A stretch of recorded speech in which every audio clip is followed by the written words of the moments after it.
এবার কিন্তু তোমরাও বাড়িতে এরম গরম গরম চিকেন স্যুপ বানিয়ে নিতে পারো। তার জন্যই প্রথমে আমি একটু ভেজিটেবল কেটে নিয়েছিলাম, আর নিয়েছিলাম 200 গ্রাম চিকেন ছোট ছোট করে কেটে। একটা পাত্রে একটু বাটার গরম করে একটু সাদা তেল দিয়ে তার মধ্যে রসুন আর আদাগুলো একটু ভেজে নিয়ে চিকেনটা দিয়ে দিয়েছিলাম। তারপরে সমস্ত সবজিটা দিয়ে তার মধ্যে নুন আর ভিনিগার দিয়ে নাড়াচাড়া করে নিয়েছিলাম।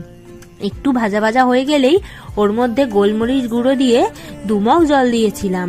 চাইলে তোমরা আরো 1 মগ জল এর মধ্যে অ্যাড করতে পারো। যতক্ষণ হচ্ছে ততক্ষণ আমি একটা পাত্রে 2 চামচ কর্নফ্লাওয়ার গুলে রেখেছিলাম।